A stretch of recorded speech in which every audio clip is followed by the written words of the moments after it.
এখন আমরা আলোচনা করব ডেটাবেজ নিয়ে। ডেটাবেজ নিয়ে তোমরা এইচএসসি আইসিটিতে পড়ছো, চ্যাপ্টার 6-এ ছিল ডেটাবেজ ম্যানেজমেন্ট সিস্টেম। সো আশা করি তোমাদের ডেটাবেজের ব্যাপারে অন্তত একটা বেসিক ধারণা আছে। তাও ভাই একবার দেখাই দিই পুরো ব্যাপারটা, ডেটাবেজ বলতে কী বোঝায়। সহজ কথায় আমি এক কাজ করি, আমি তোমাদের আগে একটা সেট আপ বুঝাই যে ডেটাবেজের ব্যাপারটা আসতেছে কেন, বা ডেটাবেজের সংজ্ঞা আমরা কীভাবে দিব। আগে সেট আপটা বোঝো।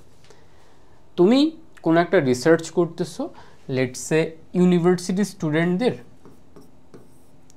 ইউনিভার্সিটি, ধরো আমি টাইটেলটা বলি, ধরো টাইটেলটা হচ্ছে মেন্টাল, আচ্ছা এক কাজ করি, আমরা মেন্টাল হেলথ না বলে সরাসরি ডিপ্রেশনের কথা বলি। Depression tendency among university students. আমি আগে সেট আপটা বুঝাই, পরে এই সেট আপটা ভালো করে বুঝলে ডেটাবেজ বিষয়টা একদম ক্লিয়ার হয়ে যাবে ভাইয়া। কিছু মুখস্থ রাখা লাগবে না, সব কিছুর পেছনেই খুব ডিফাইন্ড লজিক আছে। তাহলে আমাদের মেইন টাস্ক হচ্ছে আমরা একটা রিসার্চ করতে চাচ্ছি যে বিশ্ববিদ্যালয়ের শিক্ষার্থীদের মধ্যে ডিপ্রেশনের প্রবণতা কীরকম। এটা হচ্ছে আমাদের মেইন কাজ বা রিসার্চের অবজেক্টিভ হচ্ছে এটা। এখন তোমরা হয়তো বা কোভিডের মধ্যে প্রায় দেখছো যে মানে প্রচুর পরিমাণে গুগল ফর্ম দিত, বিভিন্ন রিসার্চের পারপাসে মানুষ গুগল ফর্ম দিত। আমি শিওর যে তোমরা জীবনে অন্তত একটা হইলেও গুগল ফর্ম ফিল করছো। মানুষ বিভিন্ন প্রয়োজনে গুগল ফর্ম ইউজ করে। একটা গুগল ফর্মে কীভাবে অনেকগুলো কোয়েশ্চেন্স থাকে না, সেই কোয়েশ্চেনে তোমার আনসার করতে হয়, তাই তো? এখন এই যে গুগল ফর্মে কখনো চিন্তা করছো, ধরো আমি তোমাকে একটা গুগল ফর্ম দিলাম, যেহেতু আমরা ডিপ্রেশন নিয়ে কাজ করতেছি, লেটসে ওই গুগল ফর্মে কিছু কোয়েশ্চেন আছে লাইক তুমি কোন ইয়ারে পড়ো, তোমার জেন্ডার কি, তোমার হচ্ছে যখন লাইফে মানে টাফ টাইম ফেস করো তুমি কীভাবে হ্যান্ডেল করো, তোমার কি প্রায় মন খারাপ থাকে কি না, হ্যাঁ, বা হচ্ছে খুব রিসেন্ট একটা ফেলিয়ার থেকে তুমি কিভাবে বের হয়ে আসছো, এইসব ব্যাপার। মানে সহজ কথায় ডিপ্রেশন রিলেটেড কিছু কোয়েশ্চেন। এখন তুমি সেই কোয়েশ্চেন আনসার করলা, তোমার সাথে তোমার ধরো আরও 5 জন বন্ধু, সেই তাদের মতো প্রত্যেকে এক একটা গুগল ফর্ম ফিল করে সেটা জমা দিয়ে দিলাম। কখনো চিন্তা করছো যে তুমি যে গুগল ফর্মটা ফিল করলা এটা কোথায় গিয়ে জমা হয়?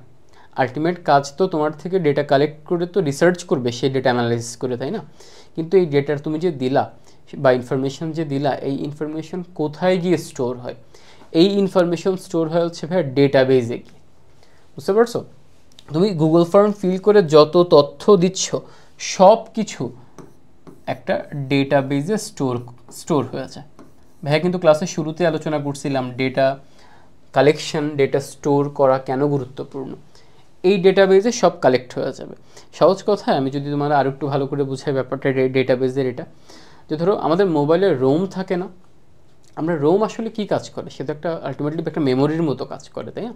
তোমার বিভিন্ন পড়ালেখা একাডেমিক ফাইলস, তোমার বিভিন্ন মুভিজ, তারপর ওয়েব সিরিজ, হ্যাঁ, তারপর হচ্ছে ধরো বিভিন্ন ইমেজেস, সব কিছু তুমি সেই মোবাইলের রোমে বা মোবাইলের স্টোরেজে সেভ করে রাখো না।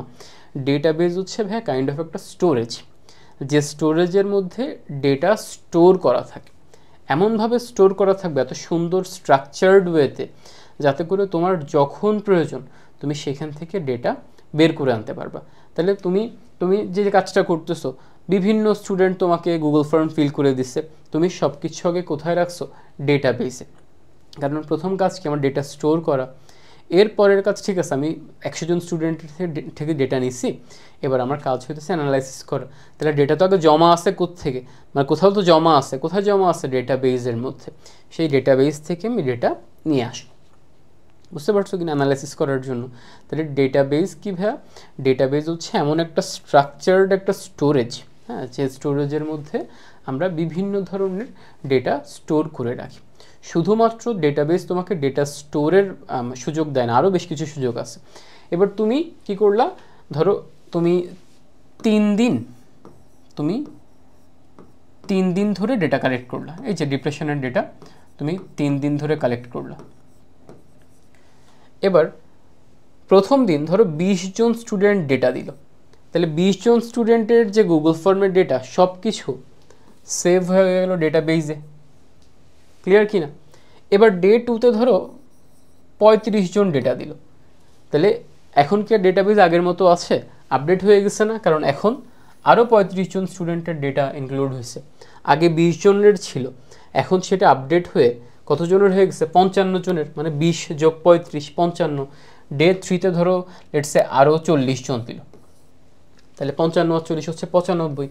তাহলে তোমার ডেটা আপডেট হয়ে গেল, তোমার ডেটাবেজে ডেটা আপডেট হয়ে গেছে। আপডেটের একটা সিনারিও হতে পারে, আরও একটা সিনারিও হতে পারে।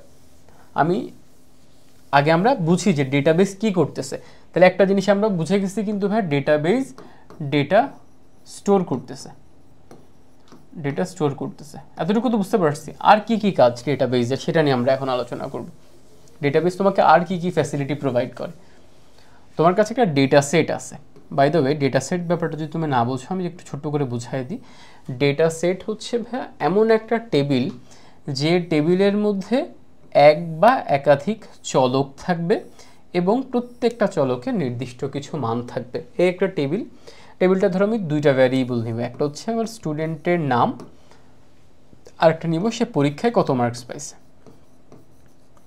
তাহলে স্টুডেন্ট ধরো প্রথম স্টুডেন্ট এ, পরের স্টুডেন্ট বি, পরের সি, পরের ডি, ঠিক আছে? তাহলে তুমি এ ধরো মার্ক পাইছে 20, এ 23, এ পাইছে 28, এ পাইছে হচ্ছে 32। এটা একটা ডেটা সেট। কেন ডেটা সেট বলতেছি ভাইয়া? ডেটাগুলো, ডেটা তো নিশ্চয়ই বলছো, ডেটা ইনফরমেশান আমরা আলোচনা করছি, কোনটা ডেটা কোনটা ইনফরমেশান। তাহলে এই ডেটাবেজের মধ্যে কি আছে ভাই? এক বা একাধিক চলক আছে, ভ্যারিয়েবল। স্টুডেন্ট নেম একটা ভ্যারিয়েবল, মার্কস একটা ভ্যারিয়েবল, এখানে আরও অনেক হাজার হাজার ভ্যারিয়েবল থাকতে পারে, সমস্যা নেই। আর প্রত্যেকটা ভ্যারিয়েবল আন্ডারে কিছু ডেটা আছে, এ বি সি ডি, 20 23 28 32, প্রত্যেকটাতে একটা পিস অফ ডেটা, তাই না?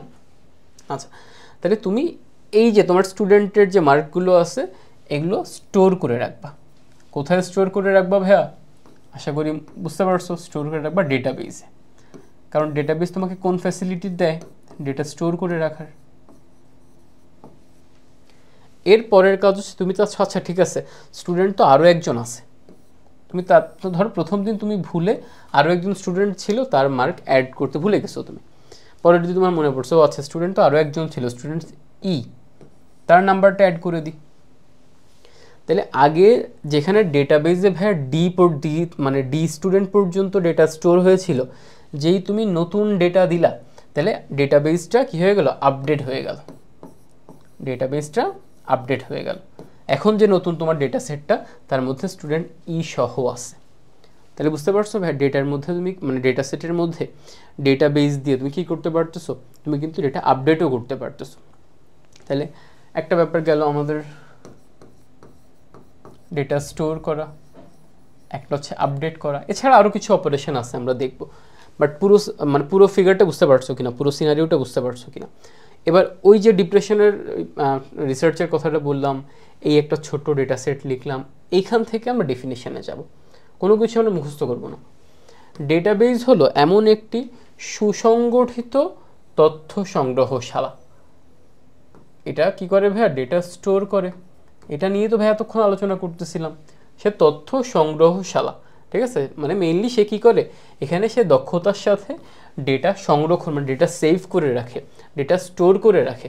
এটা সংগ্রহশালা আসলে এভাবে না বলে এখানে এটা স্টোর বলতে পারো, স্টোর। আর এটা চিন্তা করতে পারো কালেকশন অফ ডেটা, মানে অনেকগুলো ডেটার কালেকশন নিয়ে সে সেটা সেভ করে রাখে বা স্টোর করে রাখে। যেখানে দক্ষতার সাথে ডেটা তুমি স্টোর করতে পারবা, হালনাগাদ করতে পারবা। আচ্ছা, হালনাগাদ মানে বাই দ্য ওয়ে আপডেট করে, ঠিক আছে? আপডেটের বাংলা হচ্ছে হালনাগাদ করা। এই তো একটু আগেই দেখালাম না, আপডেট করা, নতুন করে ই স্টুডেন্টটা অ্যাড হয়েছে। তাহলে হালনাগাদ বা আপডেট করা, পরিচালনা ও পুনরুদ্ধার করা যায়। পুনরুদ্ধার মানে কি? বাই এনি চান্স ধরো তোমার ডেটা ডিলিট হয়ে গেছে, তুমি তাও কিন্তু কোনোভাবে এই ডেটাগুলো চাইলে রিট্রিভ করতে পারবে, ঠিক আছে? এটা কিছু ওয়ে আছে। অথবা এমনও হতে পারে যে এখানে রিট্রিভে আরও একটা মিনিং দাঁড়াতে পারে, যে তুমি তোমার যে ডেটাবেস ছিল, সে তুমি ডিপ্রেশনে ডেটা কালেক্ট করছো, এরপরে তোমার কাজ কি?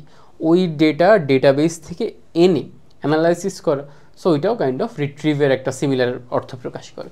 সো রিট্রিভ হিসেবে ওইভাবে চিন্তা করতে পারো যে আমি তো ডেটা স্টোর করে রাখছি, ডিপ্রেশনের যে 100 জন স্টুডেন্টের ডেটা ছিল, এরপরের কাজকে আমরা অ্যানালাইসিস করা, তাহলে ডেটা ওইখান থেকে আনতে হবে, রিড করতে হবে বা রিট্রিভ করতে হবে। এটি সাধারণত কম্পিউটার সিস্টেমে সংরক্ষিত হয়, যে ডেটা কোথায় সেভ হয়ে যায় কম্পিউটার সিস্টেমে, এবং ডেটাবেজ ম্যানেজমেন্ট সিস্টেম নামক সফটওয়্যারের মাধ্যমে সে কাজ করে। তাহলে ডেটাবেজ নিজে একটা স্টোরেজ, এবং এই যে সে বলতেছে সে ডেটা আপডেট করতে পারতেছে, সে কিন্তু প্রয়োজনে ডিলিটও করতে পারবে, ডেটা আপডেট করতে পারবে, নতুন ডেটা লিখতে পারবে। আমি একটু এখানে একটু ব্যাপারটা একটু দেখাই ভাই। একটা ডেটাবেজ ম্যানেজমেন্ট সিস্টেম, আচ্ছা ডেটাবেজ কি করে? ডেটা সুসংগঠিতভাবে স্টোর করে রাখে। আর ডেটাবেজ ম্যানেজমেন্ট সিস্টেম কি করে? একটা ডেটাবেজের মধ্যে থাকা ডেটাগুলো যতভাবে ম্যানিপুলেট করা যায় সেই কাজ যে সফটওয়্যারগুলো করে, সেই সফটওয়্যারগুলোকে বলা হয় ডেটাবেজ ম্যানেজমেন্ট সিস্টেম। তোমরা এসকিউএল পড়ছো না ভাইয়া, স্ট্রাকচার্ড কোয়েরি ল্যাঙ্গুয়েজ? ওই স্ট্রাকচার্ড কোয়েরি ল্যাঙ্গুয়েজ ওটা কিন্তু একটা ডেটাবেজ ম্যানেজমেন্ট সিস্টেম, এমন একটা সফটওয়্যার যার মাধ্যমে তোমাদের নিশ্চয়ই মনে আছে আমরা একটা টেবিলের মধ্যে নতুন ডেটা ক্রিয়েট করতাম, নতুন টেবিল করতাম ক্রিয়েট টেবিল দিয়ে, তারপর হচ্ছে ডেটা ডিলিট করা যায়, আপডেট করা যায়। এনিওয়ে আমি এই জিনিসটা দিয়ে একটু তোমাদের বুঝাবো যে একটা ডেটাবেজ ম্যানেজমেন্ট সিস্টেম যে সফটওয়্যার সে আসলে কী কী কাজ করতে পারে। অপারেশনটা হচ্ছে CRUD, এটা একটু মনে রাখবা। সি হচ্ছে ক্রিয়েট, সি ফর ক্রিয়েট। তাহলে সে একটা ডেটাবেজের মধ্যে ডেটাবেজ ম্যানেজমেন্ট সিস্টেম, সে একটা ডেটাবেজের মধ্যে নতুন ডেটা তৈরি করতে পারে, ক্রিয়েট করতে পারে। সে ওই ডেটাবেজের মধ্যে যে ডেটা আছে, এক্সিস্টিং যে ডেটা, সেই ডেটাকে সে চাইলে রিড করতে পারে। C for create, R for read, U for update. ডেটাবেজের মধ্যে যে ডেটা আছে অলরেডি, সেই ডেটাকে আমি চাইলে আপডেট করব, সেই আপডেটের কাজটাও তোমাকে ডেটাবেজ ম্যানেজমেন্ট সিস্টেম যে সফটওয়্যারগুলো আছে সেগুলো করে দেবে। আর D for delete, D for delete. এই যে CRUD, এটা একটু নোট করে রাখো। একটা ডেটাবেজ ম্যানেজমেন্ট সিস্টেম এই কাজগুলো করে, ক্রিয়েট, রিড, আপডেট, ডিলেট। অনেক জায়গায় তুমি দেখবা রিডের পরিবর্তে রিট্রিভও লেখা থাকে। এই যে একটু আগে বললাম না ভাই, রিট্রিভ কাইন্ড অফ তোমার হচ্ছে ডেটা অলরেডি ডেটাবেজের মধ্যে আছে, ওই ডেটা আনতে সাহায্য করে আর কি, যাতে করে তুমি ফার্দার অ্যানালাইসিস করতে পারো। তাহলে বুঝতে পারছো ডেটা ম্যানেজমেন্ট সিস্টেম সফটওয়্যার যেগুলো আছে, সেই সফটওয়্যারগুলো কী কাজ করে? Create, read, update, delete. Okay, so এটাই বলছে যে এই যে কাজগুলো হয়, এই কাজগুলো কিসে দিয়ে হয়? আচ্ছা, ডেটাবেজ ম্যানেজমেন্ট সিস্টেম, এটাকে সংক্ষেপে বলে DBMS, ডেটাবেজ ম্যানেজমেন্ট সিস্টেম। ওকে, সো ডেটাবেজ হচ্ছে কি ভাই? এখানে দেখো যে আক্ষরিক অর্থে এখান থেকে আমরা যে এতক্ষণ যা পড়লাম সব কিছুর মানে সামারিটা এখানে দেওয়া। আক্ষরিক অর্থে ডেটাবেজ হচ্ছে ডেটার সমাহার, এমন একটা স্টোরেজ, এমন একটা জায়গা, এমন একটা স্থান যেখানে ডেটাগুলো কালেকটিভলি থাকে বা স্টোর করা থাকে, অর্থাৎ যেখানে অনেক ডেটা থাকে। তাহলে ডেটাবেজে অনেক ডেটা স্টোর করা থাকে। পরস্পর সম্পর্কযুক্ত এক বা একাধিক ফাইল, ওই যে এখানে ফাইল বলতে হয় সহজ কথায়, একদম সহজ কথা যে ডেটা সেটের কথা বলতেছিলাম না, সেটা চিন্তা করো। একটা ডেটা সেটের, একটা ডেটাবেজের মধ্যে শুধুমাত্র একটা ডেটা সেট থাকবে? হাজার হাজার ডেটা সেট থাকতে পারে। একটা ডেটাবেজের মধ্যে হাজার হাজার ডেটা সেট থাকতে পারে বা ফাইল থাকতে পারে। বিষয়টা বুঝতে পারছো? এটাই বলছে যে পরস্পর সম্পর্কযুক্ত এক বা একাধিক, একটা ফাইলও থাকতে পারে, মানে একটা ডেটা সেটও থাকতে পারে, হাজার হাজার ডেটা সেটও থাকতে পারে। এটা ডিপেন্ড করে যে স্টোরেজ কতটুকু তার উপরে।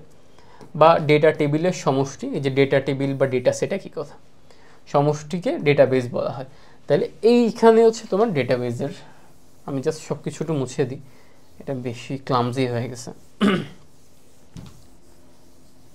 এটা দেখো, এটা হচ্ছে ডেটাবেজের সংজ্ঞা। পরস্পর সম্পর্কযুক্ত এক বা একাধিক ফাইল বা ডেটা টেবিলের সমষ্টিকে বলা হয় ডেটাবেজ। বর্তমানে একটি ডেটাবেজের আওতায় এক বা একাধিক অবজেক্ট থাকতে পারে, যেমন data table, form, query, macro, module, report ইত্যাদি। এগুলো হচ্ছে বিভিন্ন অবজেক্ট। একটা ডেটাবেজের মধ্যে বিভিন্ন অবজেক্ট থাকে, সেগুলো হচ্ছে এগুলো।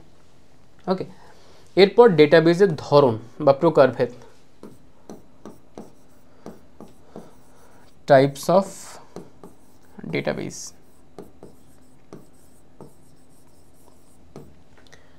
প্রথম যেটা সেটা হচ্ছে রিলেশনাল ডেটাবেস। রিলেশনাল ডেটাবেস এই জিনিসটা একটু বুঝতে হবে। সহজ কথায় ডেটাবেজের ভাষায়, ভাই একটু আগে ডেটা সেট পড়লাম না? আচ্ছা, এখানে অনেক কিন্তু ডেটাবেস, ডেটা সেট এগুলো কিন্তু আলাদা কথা, এগুলো গুলাই ফেলো না। ডেটাবেস হচ্ছে এমন একটা স্টোরেজ যেখানে অনেক ডেটা সেট থাকে। তাহলে একটু আগে যে বললাম ভাই ডেটা সেট লেখার জন্য ভাই একটা টেবিল বানাইলাম না? এই যে টেবিলটা বানাইলাম, যে এখানে স্টুডেন্টের নাম ছিল, এখানে মার্কস ছিল, এ বি সি এর কিছু নাম্বার ধরো 12 15 20 ধরো কিছু একটা নাম্বার র্যান্ডমলি ধরো। এই যে একটা ডেটা সেট বা একটা টেবিল, এই টেবিলটাকেই বা এই ডেটা সেটটাকেই ডেটাবেজের ভাষায় বলা হয় রিলেশন। সো ডেটা সেটের একটা ফ্যান্সি নাম রিলেশন। এই যে একটা ডেটা সেট, ক্লিয়ার কি না? এই ডেটা সেট যেটাকে আমরা স্বাভাবিক ভাষায় ডেটা সেট বা ডেটা টেবিল বলি, সেটাকে ডেটাবেজের ভাষায় বলা হয় রিলেশন। একই কথা, ঘাবড়ানোর কোনো কারণ নেই, সেম জিনিস, জাস্ট নামটা একটু আলাদা। আর একটা ডেটাবেজের মধ্যে কি একটাই রিলেশন থাকে? রিলেশন বলতে কি ভাইয়া, এবার কিন্তু ভাইয়া ডেটা সেট বলতে পারি বা রিলেশন বলতে পারি বা ডেটা টেবিল বলতে পারি, বুঝতে হবে কিন্তু সবগুলো কিন্তু একই কথা। তাই একটা ডেটাবেজের মধ্যে কিন্তু অসংখ্য রিলেশন বা অসংখ্য ডেটা সেট থাকতে পারে। ওকে, তাহলে relation and data set and data table are the same thing, exactly same thing. এখানে দেখো রিলেশনাল ডেটাবেস, তাহলে বুঝতেই পারতেছো এই রিলেশন কোত্থেকে আসছে? ডেটা সেট বা ডেটা টেবিল থেকে আসছে, ডেটা সেট বা ডেটা টেবিল থেকে আসছে। তাহলে আমরা পড়তেছিলাম কি? ডেটাবেজের প্রকারভেদ, সরি ডেটা টেবিল, ডেটাবেজের প্রকারভেদ।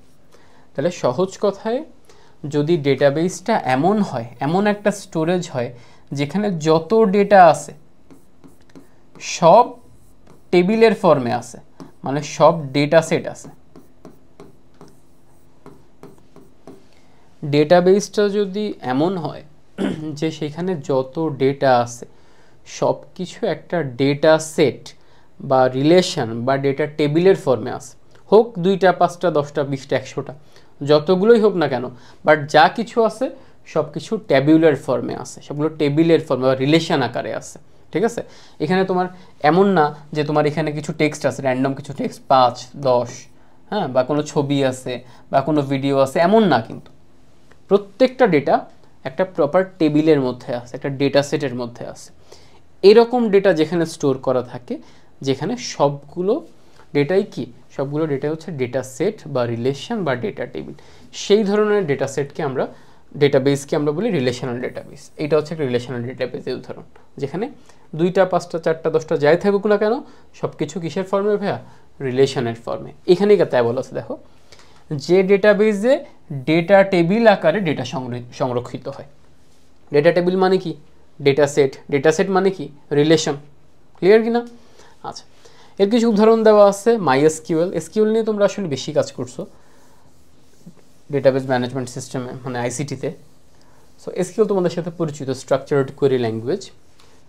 সো এই যে MySQL, ওরাকল আছে, PostgreSQL আছে, এরকম বেশ কিছু আলাদা আলাদা সফটওয়্যার আছে, এগুলো সবগুলো সফটওয়্যার।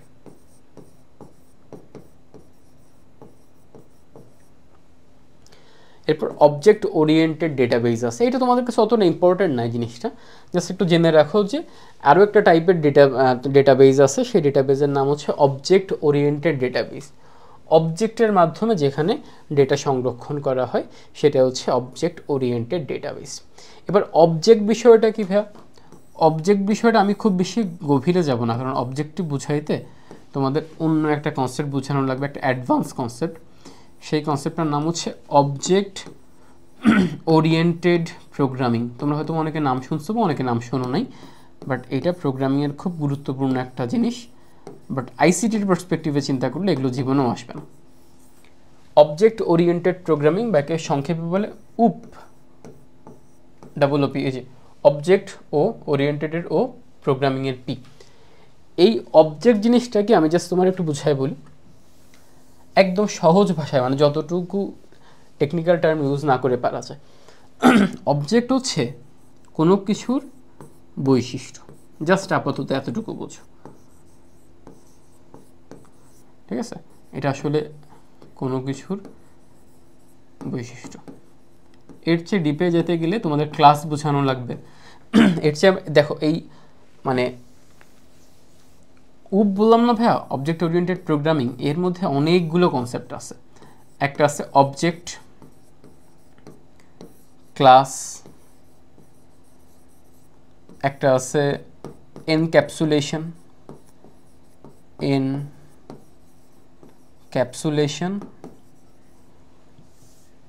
একটা আছে পলিমরফিজম,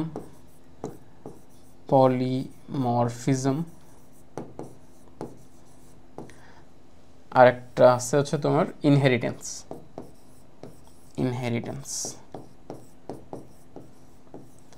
এই সেগুলো সবগুলো কিসের অংশ? সবগুলো হচ্ছে অবজেক্ট ওরিয়েন্টেড প্রোগ্রামিং বা ওওপির অংশে, যে object, class, encapsulation, polymorphism, inheritance, এই সব কিছু তোমাদের কোনো দরকার নেই। আমরা জাস্ট একটু বুঝবো অবজেক্টটা কি, যত টেকনিক্যাল টার্ম ইউজ না করে পারা যায়। অবজেক্ট হচ্ছে সহজ কথায় কোনো কিছুর বৈশিষ্ট্য, ঠিক আছে? ধরো আমি বলতেছি আমার কাছে একটা গাড়ি আছে, একটা গাড়ি, কার। এই গাড়ির আসলে কি কি বৈশিষ্ট্য থাকতে পারে? হতে পারে সেই গাড়ির কালার একটা বৈশিষ্ট্য, সেই গাড়ির ইঞ্জিনের ধরন, মানে কোন টাইপের সেখানে ইঞ্জিন ব্যবহার করা হয়েছে, এটা একটা হতে পারে। তারপর ধরো কারের লেটসে কি বলা যায়, আরেকটা ধরো লেটসে কারের আর কি নেওয়া যায়, কোম্পানি হতে পারে, কারের কোম্পানি কোনটা, কোন কোম্পানির কার, এরকম।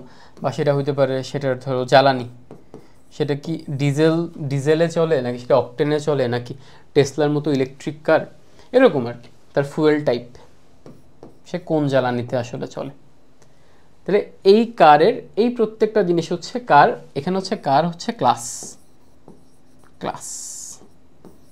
বুঝে দেখলে আবার ওপির দিকে যাওয়া লাগবে, ওইটা বাদ দাও। এই ক্লাসের যতগুলো বৈশিষ্ট্য আছে এই সবগুলো এক একটা অবজেক্ট, বুঝতে পারছো? তাহলে সহজ কথায় অবজেক্ট বলতে কোনো ক্লাসের বৈশিষ্ট্য, ব্যাস এতটুকু বুঝলেই না, আর কিচ্ছু লাগবে না। অবজেক্ট তোমাদের পরীক্ষায় আসবেও না, জাস্ট জেনে রাখো যে অবজেক্ট ওরিয়েন্টেড ডেটাবেস নামে একটা ডেটাবেস আছে, এবং সেখানে যে সফটওয়্যারগুলো ব্যবহার করে সেটা হচ্ছে অবজেক্ট ডিবি বা অবজেক্ট ডেটাবেস, আর এটা হচ্ছে DB4O। এরপর নো এসকিউএল ডেটাবেস। আচ্ছা, এবার তুমি কখনো চিন্তা করছো যে ভাই যখন রিলেশনাল ডেটাবেস পড়াইলেন তখন একটা ব্যাপার বলতেছিলেন যে এমন একটা ডেটাবেস যেখানে ডেটাগুলো সবসময় সুন্দর একটা টেবিলে সাজানো থাকে, মানে একটা ডেটা সেট বা একটা রিলেশনের ফর্মে সাজানো থাকে, কিন্তু সবসময় কি এটা সত্যি কিনা, মানে ডেটা কি সবসময় একটা টেবিলের ফর্মে থাকবে? ব্যাপারটা একদমই সেরকম না। তুমি রিয়েল টাইমে যত হয়, মানে রিয়েল টাইম বলতে তুমি ধরো সোশ্যাল মিডিয়াতে ইউজ করতেছো, ফেসবুকে তোমার প্রোফাইল পিকচার চেঞ্জ করতেছো, কোনো স্ট্যাটাস দিচ্ছ, কোনো কিছু ডিলিট করতেছো, কোথাও কমেন্ট করতেছো, যা কিছু আছে এই সবগুলোকে কিন্তু ভাই রিলেশনাল ডেটাবেসের মধ্যে আনা যায় না, ঠিক আছে? তখন যে ঝামেলাটা হয় তখন হচ্ছে সেই জিনিসটা খুব ইনএফিশিয়েন্ট হয়ে যায়। মানে তুমি তোমার থেকে ডেটা ফেসবুক পাচ্ছে না, তুমি যে ফেসবুক ইউজ করতেছো তোমার ফেসবুকের সব ডেটা কিন্তু ফেসবুক কোম্পানির কাছে আসে। বাই দ্য ওয়ে এখন তোর ফেসবুক নাম নাই, এখন হচ্ছে মেটা। এনিওয়ে, তাহলে মেটার কাছে আসে। তাহলে এই যে তোমার যে ডেটাগুলো সেগুলো যদি মেটা একটা রিলেশন বা একটা তোমার হচ্ছে ডেটা সেটের মধ্যে সাজাইতে চায়, এই প্রসেসটা খুব ইনএফিশিয়েন্ট হয়ে যাবে। এজন্য যদি ডেটা টেবিলের ফর্মে না থেকে ডেটা যদি বিভিন্ন video, audio, document, image, text, এরকম জিনিসপত্রের মধ্যে থাকে, মানে ডেটা যদি সুন্দর মতো একটা টেবিলে গোছায় না থেকে ডেটা যদি এরকম ভিডিওর মধ্যে থাকে, অডিওর মধ্যে, ডকুমেন্ট, ইমেজ, টেক্সট, এইসব টাইপের জিনিসপত্রের মধ্যে যখন ডেটা থাকবে তখন তুমি সেগুলোকে কী করতে পারবা না, কোনো টেবিলের ফর্মে গোছাইতে পারবা না। কিন্তু ওই ডেটাগুলো তোমার জন্য গুরুত্বপূর্ণ, তাহলে তুমি ওই ডেটাগুলোকে কোথায় রাখবা যে ডেটাগুলো কি না রিলেশনাল ডেটাবেস না। যে ডেটাগুলোকে টেবিলের ফর্মে সাজানো যায় না, সেই ডেটাগুলোকে তো কোথাও এক জায়গায় রাখতে হবে, তাদেরও তো কোনো না কোনো কিছু অ্যানালাইসিস করতে হবে। ওই কাজগুলো যে মানে যেটার মাধ্যমে করা হয়, যে সফটওয়্যারের মাধ্যমে করা হয়, বা যে ডেটাবেজের মাধ্যমে করা হয়, এটা বললে বেটার, যে ডেটাবেজের মাধ্যমে করা হয়, সেই ডেটাবেজ হচ্ছে NoSQL ডেটাবেজ। তাহলে সহজ কথায় কি ভাইয়া? সহজ কথায় যখন ডেটা কোনো রিলেশনাল ফরম্যাটে না থাকে, বা টেবিলের ফর্মে বা ডেটা সেটের ফরম্যাটে না থাকে, ইনস্টেড অফ ডেটা থাকে ভিডিও, অডিও, টেক্সট এই ফরম্যাটে, তখন তুমি সেটা ইউজ করো হচ্ছে NoSQL ডেটাবেজ। আবার এমন হতে পারে তোমার কাছে যে ডেটা আছে, সেই ডেটার মধ্যে কিছু ডেটা সেট রিলেশনাল ডেটাবেজ মানে রিলেশনাল ডেটা সেটের মতো, আবার কিছু জিনিস অডিও, ভিডিও, মানে দুইটার মিক্স। কিছু ডেটা সেট আছে টেবিলে, আবার কিছু ডেটা অডিও, ভিডিও, ইমেজের মধ্যে দেওয়া। এমনও যদি হয়, তাও তুমি তখন রিলেশনাল ডেটাবেজ ইউজ করতে পারবা না। কেন পারবা না?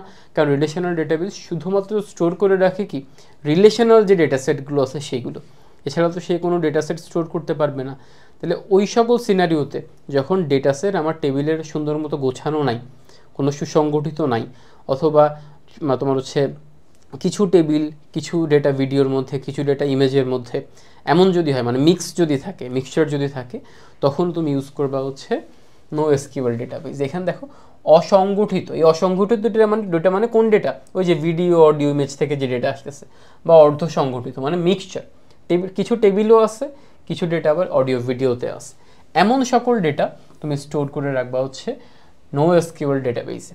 NoSQL ডেটাবেজের বিভিন্ন সফটওয়্যারের নাম দেখো, MongoDB, Cassandra, এবং আরও বেশ কিছু আছে। ঠিক আছে? এরপর হচ্ছে লাস্টেরটা যেটা, সেটা হচ্ছে ডিস্ট্রিবিউটেড ডেটাবেস।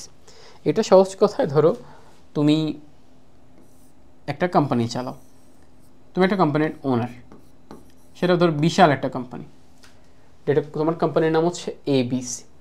এখন তোমার কাস্টমার বাংলাদেশের সবগুলো বিভাগের মধ্যেই আছে। এখন তুমি চাচ্ছ তোমার ডেটাগুলো এমনভাবে স্টোর করে রাখতে যে ডেটা সেটগুলো মানে সব জায়গায় তোমার ডিস্ট্রিবিউটেড থাকে। তোমার ঢাকার কাস্টমারের ডেটা ঢাকার একটা ডেটাবেজে থাকলো, খুলনার জায়গায় থাকলো, তারপর হচ্ছে চিটাগাংয়ের জায়গায় থাকলো। এর অর্থ একই কোম্পানি বা একই প্রতিষ্ঠানের ডেটা তুমি জাস্ট আলাদা আলাদা জায়গায় রেখে দিলা। ধরো এটা হচ্ছে ঢাকায় রাখলা, এই ডেটা সেট তুমি খুলনার ডেটাবেজের মধ্যে রাখলা, এটা তুমি চিটাগাংয়ের ডেটাবেজের মধ্যে রাখলা। মানে সহজ কথায় একটা বড় ডেটা সেটকে বা একটা বড় কোম্পানির যত ডেটা আছে বা বড় ইনস্টিটিউশনের যত ডেটা আছে, সেগুলোকে পৃথক পৃথক করে বা ভাগ ভাগ করে আলাদা আলাদা ছোট ছোট ফরম্যাটে করে ডিস্ট্রিবিউট করে দেওয়ার যে ওয়ে। ঠিক আছে? তোমার ধরো 50 GB ডেটা আছে, তুমি সেই ডেটাকে স্টোর করে দিলে, মানে ডিস্ট্রিবিউট করে দিলে, এটাতে 20 দিয়ে দিলা, এটাতে ধরো 25 দিয়ে দিলা, 25 GB দিয়ে দিলে, এটা ধরো 5 GB দিয়ে দিলা। জাস্ট একটা নির্দিষ্ট একটা বড় ফাইলকে তুমি জাস্ট আলাদা আলাদা ডেটাবেজে ডিস্ট্রিবিউট করে দিলা। কিন্তু সবগুলো ফাইল আলটিমেটলি মেইন যে ফাইল আছে বা মেইন যে ওয়েবসাইট বা মেইন যে ইনস্টিটিউশন আছে তার সাথে রিলেটেড। এই জিনিসটাকেই আসলে ডিস্ট্রিবিউটেড ডেটাবেজ বলে, যেখানে ডেটাবেজ মানে যেখানে ডেটাগুলো একটা সিঙ্গেল ডেটাবেজের মধ্যে না রেখে অনেকগুলো আলাদা আলাদা ডেটাবেজের মধ্যে ভাগ করে দিই বা ডিস্ট্রিবিউট করে দিই। তাহলে দেখো ডিস্ট্রিবিউটেড ডেটাবেজ কি? বিভিন্ন স্থানে সংরক্ষিত ডেটা একত্রে ব্যবহৃত হয়। মানে আমরা কি করি, এখানে ডেটাগুলো বিভিন্ন স্থানে আলাদা আলাদা স্থানে ডিস্ট্রিবিউট করে সংরক্ষণ করি, এক জায়গায় রাখি না। ক্লিয়ার? এটা ছিল আমাদের ডিস্ট্রিবিউটেড ডেটাবেজ। তাহলে আমরা টাইপস অফ ডেটাবেজে ক ধরনের ডেটা সেট পড়লাম? 4 ধরনের। একটা ছিল রিলেশনাল ডেটাবেজ, একটা অবজেক্ট ডেটাবেজ, একটা ছিল তোমার NoSQL ডেটাবেজ, আর একটা ফাইনালটা ছিল হচ্ছে ডিস্ট্রিবিউটেড ডেটাবেজ।